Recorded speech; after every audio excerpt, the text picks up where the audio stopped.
Rape के आरोपी नारायण साईं की अग्रिम जमानत पर कल तक के लिए सुनवाई टल गई है। हालांकि साईं पर फर्जी हलफनामे के आरोप के बाद उसकी जमानत की संभावना बेहद कम है।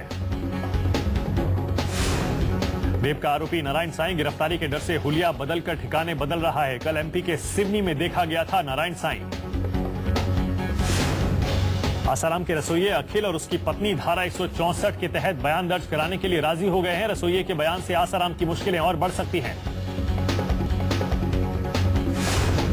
सूरत की डीसीपी शोभा भूतड़ा को नारायण के समर्थक ने दी जान से मारने की धमकी। इससे पहले आसाराम के समर्थक भी एक पुलिस अधिकारी को धमकी दे चुके हैं।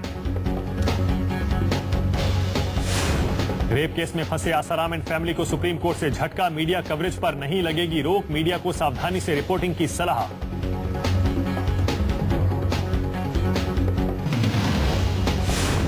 दिल्ली में बीजेपी का मुख्यमंत्री प्रत्याशी कौन होगा, इसका फैसला पार्टी ने कर लिया है। सूत्रों के हवाले से खबर है कि बीजेपी के मुख्यमंत्री उम्मीदवार डॉक्टर हर्षवर्धन होंगे। सूत्रों के मुताबिक हर्षवर्धन के नाम का औपचारिक ऐलान राज्यसभा के नेता प्रतिपक्ष अरुण जेटली के दिल्ली लौटने के बाद किया जाएगा। जेटली फिलहाल दिल्ली में नहीं है। डॉक्टर हर्षवर्धन पूर्वी दिल्ली की कृष्णा नगर सीट से लगातार 4 बार जीत दर्ज कर चुके हैं। 1993 में पहली बार जीतकर विधानसभा पहुंचे और उन्हें दिल्ली के स्वास्थ्य मंत्री की जिम्मेदारी मिली। 2008 में विधानसभा चुनाव के वक्त डॉक्टर हर्षवर्धन बीजेपी अध्यक्ष थे। तब उनके सीएम पद के उम्मीदवार के तौर पर प्रोजेक्ट करने की उम्मीद थी, लेकिन ऐन मौके पर विजय मल्होत्रा के नाम का ऐलान कर दिया गया था। बीजेपी के लिए गले की फांस बनी दिल्ली सीएम की उम्मीदवारी के ऐलान की उम्मीद से विजय गोयल बिफर गए हैं। बगावत की सूरत में प्लान बी की तैयारी में है बीजेपी।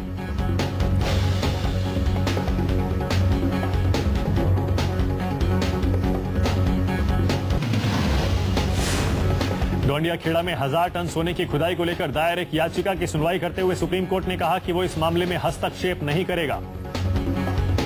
1000 टन सोने के लिए यूपी के डोंडिया खेड़ा में हो रही खुदाई को बिहार के सीएम नीतीश कुमार ने बकवास करार दिया है। नीतीश ने कहा कि सपने में तो आदमी कुछ भी देख सकता है। लखनऊ में समाजवादी पार्टी कार्यकारिणी की बैठक आज। यूपी के प्रदेश अध्यक्ष और सीएम अखिलेश ने बुलाई बैठक। चुनावी रणनीति का पाठ पढ़ाएंगे मुलायम। पश्चिम बंगाल के लिए स्पेशल पैकेज की मांग को लेकर टीएमसी के नेताओं ने किया प्रदर्शन। दिल्ली में नॉर्थ ब्लॉक के बाहर नेताओं ने जमकर नारेबाजी की। महाराष्ट्र में सिंचाई घोटाले को लेकर बीजेपी ने एसआईटी के सामने दस्तावेज पेश किए हैं। बीजेपी का कहना है कि अगर सही तरीके से जांच हुई तो धरना प्रदर्शन किया जाएगा।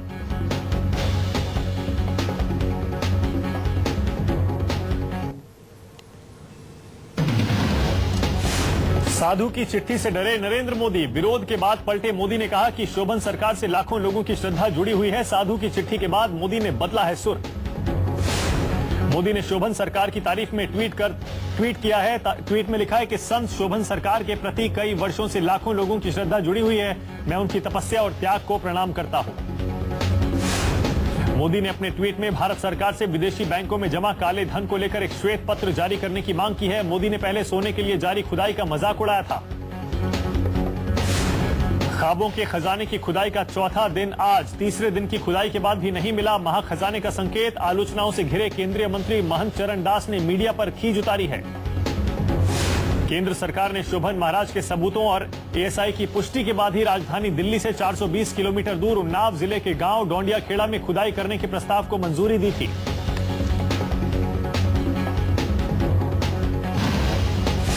दुष्कर्म मामले में सीबीआई की जांच का सामना कर रहे राजस्थान के पूर्व मंत्री बाबूलाल नागर के समर्थकों ने विधानसभा चुनाव में टिकट की दावेदारी के लिए सीएम के घर के सामने प्रदर्शन किया। टिकट की चाहत में बाबूलाल नागर के बेटे रवि ने मुख्यमंत्री अशोक गहलोत से मुलाकात की। समर्थकों ने साफ कर दिया कि अगर नागर को टिकट नहीं मिला तो वो कांग्रेस को हराएंगे। सचिन तेंदुलकर के संन्यास के ऐलान के बाद अब मध्य प्रदेश कांग्रेस चाहती है कि तेंदुलकर विधानसभा चुनाव के लिए कांग्रेस का प्रचार करें। राज्यसभा सांसद रशीद मसूद की सदस्यता खत्म कर दी गई है। वो राज्यसभा में कांग्रेस के सांसद थे। मेडिकल भर्ती घोटाले में कोर्ट ने उन्हें दोषी करार देते हुए सजा सुनाई है। फिलहाल वे जेल में हैं। मसूद को फर्जीवाड़ा कर सत्र 1990-91 में केंद्र कोटे से त्रिपुरा के लिए आवंटित सीटों पर दूसरे राज्यों के छात्रों को एमबीबीएस कोर्स में दाखिला दिलाने का दोषी ठहराया गया था।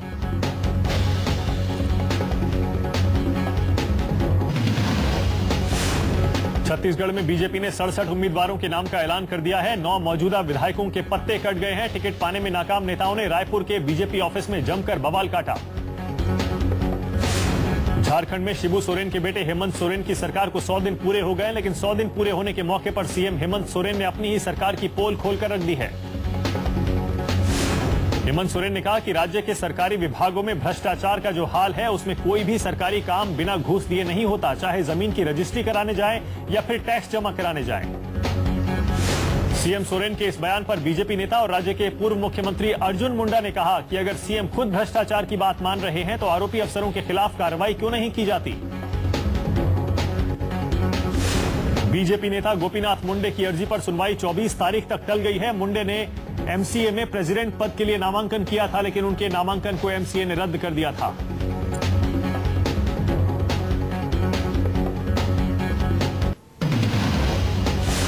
सूचना और प्रसारण मंत्री मनीष तिवारी ने सांप्रदायिक दंगा विरोधी बिल पर कहा है कि वो हैरान हैं कि विपक्षी दल इस बिल का विरोध कर रहे हैं। दंगे समाज पर दाग हैं।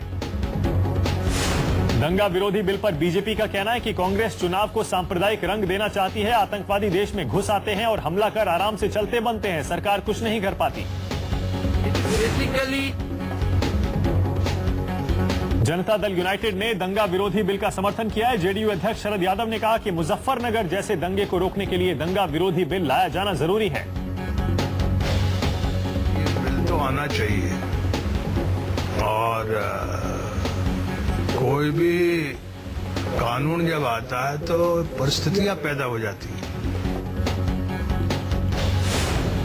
नेशनल कॉन्फ्रेंस ने भी दंगा विरोधी बिल का समर्थन किया है। जम्मू कश्मीर के मुख्यमंत्री उमर अब्दुल्ला ने कहा कि सरकार अगर ये बिल लाती है तो वो इसका समर्थन करेंगे। मेरी पार्टी को उसमें बात करने दीजिए। हम तो चाहते हैं कि कोई भी ऐसे इक़दाम जिससे कि कम्युनल वायलेंस को कम किया जा सकता है वो अच्छी बात होगी। दंगा विरोधी बिल पर सीपीआई का कहना है कि ये पुराना विधेयक है। सीपीआई ने मांग की है कि इस तरह का बिल क्षेत्र के आधार पर तय होना चाहिए। This bill should not be based on Disturbed Areas Act or this bill should not adversely impact.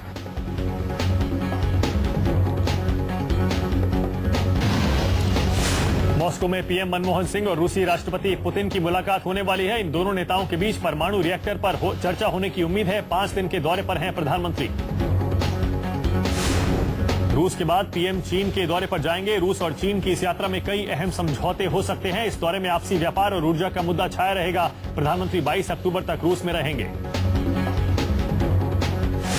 रूसी राष्ट्रपति व्लादिमीर पुतिन से मुलाकात में प्रधानमंत्री परमाणु जवाबदेही कानून पर उनकी चिंताएं दूर करने की कोशिश करेंगे। इसके अलावा रूसी निवेशकों के हितों की सुरक्षा का भी भरोसा दिलाएंगे। रूस के दौरे के बाद प्रधानमंत्री बीजिंग यात्रा पर निकल जाएंगे, जहां वो 22 से 24 अक्टूबर को रहेंगे। बीजिंग में पीएम अपने चीनी समकक्ष ली केकियांग और राष्ट्रपति जी जिनपिंग से मुलाकात करेंगे। रूस और भारत के बीच न्यूक्लियर लायबिलिटी बिल को लेकर कुछ मतभेद हैं। अपने चीन दौरे के दौरान पीएम चीन के समक्ष नदियों पर बांध बनाने, व्यापार घाटा और सीमा पर होने वाली घटनाओं से जुड़ी भारत की चिंता जताएंगे।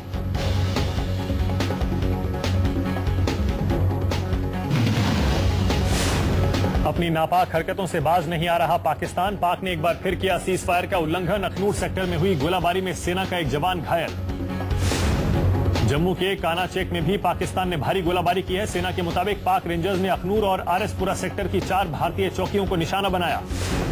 लगातार हो रहे सीज फायर उल्लंघन के चलते सीमा से सटे गांव के स्कूलों को बंद कर दिया गया है। फायरिंग की दहशत से बॉर्डर के पास बसे गांव के लोग अपने घर छोड़कर सुरक्षित स्थानों में शरण लेने को मजबूर हैं। पाकिस्तान की ओर से 25 से ज्यादा चौकियों पर रुक रुक कर फायरिंग की जा रही है। जम्मू के सांबा, रामगढ़, आरएसपुरा, खरकोटा, खारकल, एमएम के मंगराल चौकियों पर लगातार हमला हो रहा है। पिछले कई महीनों से पाकिस्तान की तरफ से सीज फायर उल्लंघन लगातार जारी है। सेना के मुताबिक सीमा पर सैकड़ों की संख्या में आतंकी घुसपैठ की फिराक में है। इसी के चलते फायरिंग की जा रही है। सीमा पर पाकिस्तान द्वारा सीज फायर उल्लंघन पर जम्मू कश्मीर के मुख्यमंत्री उमर अब्दुल्ला का बयान। कहा, अगर पाक अपनी हरकतों से बाज नहीं आया तो भारत चुप नहीं बैठेगा। उमर अब्दुल्ला ने कहा कि अगर पाकिस्तान सीमा पर आगे भी सीज फायर का उल्लंघन करता रहता है तो केंद्र सरकार को दूसरे विकल्पों पर विचार करना चाहिए। अगर वो हम पर हमला करेंगे तो उन्हें मुंह तोड़ जवाब दिया जाएगा। सीज फायर उल्लंघन मामले में बीजेपी नेता बलबीर पुंज ने नवाज शरीफ पर साधा निशाना। बोले, एक तरफ पाक दोस्ती की बात करता है, दूसरी तरफ पीठ पीछे वार करता है। सरकार को इस बारे में सोचने की जरूरत है। कांग्रेस नेता सलमान खुर्शीद ने पाक की तरफ से जारी सीज फायर उल्लंघन पर जताया अफसोस। कहा कश्मीर एक द्विपक्षीय मुद्दा है, कश्मीर में अमेरिकी हस्तक्षेप किसी तरह से सही नहीं है। अमेरिका ने कश्मीर मुद्दे पर दखल देने वाले पाक पीएम नवाज शरीफ के प्रस्ताव को खारिज किया। यूएस का कश्मीर मुद्दे पर दखल देने से इनकार। अमेरिका का बयान, भारत पाक मिलकर सुलझाएं कश्मीर का मसला।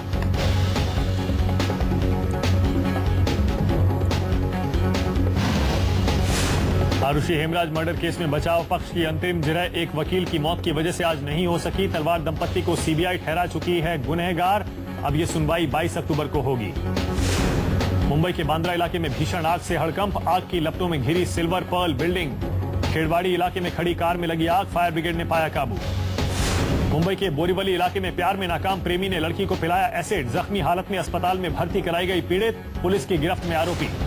गाजियाबाद में 60 साल की महिला ने पेश की बहादुरी की मिसाल। उंगली कटी फिर भी डकैत से उलझी रही बुजुर्ग महिला। दिन दहाड़े लूट की वारदात से मची सनसनी।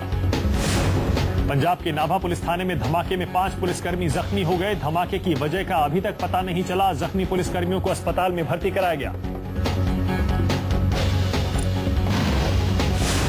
दिल्ली के प्रगति मैदान के पास आज उस वक्त हड़कंप मच गया जब बीच सड़क एक कार में अचानक आग लग गई। थोड़ी ही देर में आग ने पूरी तरह से कार को अपनी चपेट में ले लिया।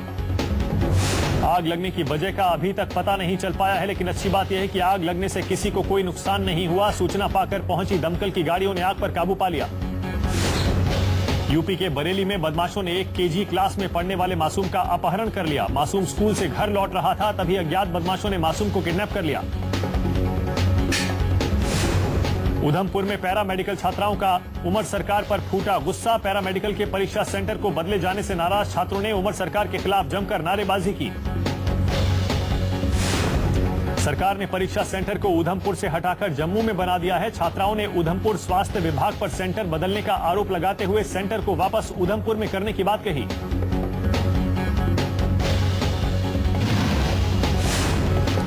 लखनऊ के हजरतगंज कोतवाली थाना इलाके में पुलिस और होमगार्ड के बीच जमकर झड़प हुई। पुलिस ने हंगामा कर रहे होमगार्ड्स को दौड़ा कर पीटा। होमगार्ड के जवान अपनी मांगों को लेकर प्रदर्शन कर रहे थे, तभी वहां पुलिस की टुकड़ी पहुंची जिससे होमगार्ड भड़क गए, जिसके बाद पुलिस ने भीड़ पर लाठीचार्ज कर दिया। चर्चित पर्यावरणविद और सीएसआई की डायरेक्टर सुनीता नारायण की हालत में सुधार हो रहा है। सुनीता शनिवार को एक एक्सीडेंट में घायल हो गई थी। मुंबई में गुरुदास कामत ने आरएन सिंह को उत्तर भारतीय यूनियन का चीफ चुने जाने पर बधाई दी है। आरएन सिंह लगातार 6ठी बार उत्तर भारतीय यूनियन के चीफ बने हैं। भारत दौरे पर आए श्रीलंकाई हाई कमिश्नर प्रसाद करियास्वामी ने दिल्ली में बीजेपी अध्यक्ष राजनाथ सिंह से मुलाकात की। राजनाथ सिंह ने हाई कमिश्नर का गर्मजोशी के साथ स्वागत किया।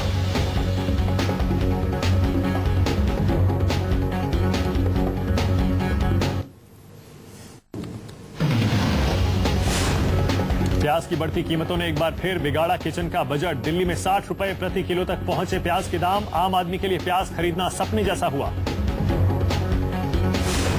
दीपावली तक प्याज के भाव इसी तरह रहने के अनुमान। जानकारों के मुताबिक प्याज की नई फसल आने के बाद ही कुछ राहत मिलने की उम्मीद। अभी और बढ़ सकते हैं प्याज के दाम। महंगाई की मार से सब बेजार हैं। खाने पीने से लेकर रोजमर्रा इस्तेमाल होने वाले सामान की बढ़ती कीमतों ने सभी का जीना मुहाल कर रखा है। सब्जियों में गोभी टमाटर के दाम आसमान पर पहुंचे। भिंडी, प्याज, शिमला मिर्च, फली और ब्रोकली के दाम सुनकर ग्राहक उल्टे लौटने को मजबूर हो रहे हैं। दुकानदारों की माने तो इसमें उनका कोई हाथ नहीं। व्यापारी महंगाई का ठीकरा ट्रांसपोर्टरों पर फोड़ रहे हैं। घिया 40 रुपए किलो, शिमला मिर्च 80 रुपए किलो, बंद गोभी 40 रुपए, करेला 30 रुपए किलो और फ्रांस बीन 80 से 100 रुपए किलो के बीच बिक रहा है।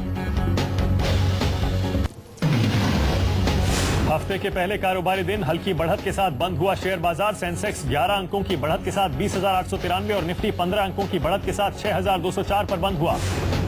बैंकों और आयातकों के बीच डॉलर की मांग बढ़ने के चलते रुपए में फिर आई गिरावट। डॉलर के मुकाबले रुपया 21 पैसे कमजोर होकर 61 रुपए 48 पैसे प्रति डॉलर पहुंचा। अमेरिकी पत्रिका फॉर्च्यून में 50 शक्तिशाली महिलाओं की जारी सूची में 4 भारतीय महिलाओं का नाम शामिल। आईसीआईसीआई बैंक की चीफ चंदा कोचर चारों भारतीय महिलाओं में शीर्ष पर हैं। शारदा ग्रुप से जुड़े पश्चिम बंगाल का चिट फंड घोटाला 2,460 करोड़ रुपए तक होने का अनुमान। जांच रिपोर्ट में यह भी खुलासा हुआ है कि 80% जमाकर्ताओं के पैसे का अभी भुगतान किया जाना बाकी है। योजना आयोग के उपाध्यक्ष मोंटेक सिंह आलूवालिया का दावा, चालू वित्त वर्ष में देश के चालू खाते का घाटा 3.8% से भी कम रह सकता है। 2012-13 में ये घाटा 4.8% पर पहुंच गया था।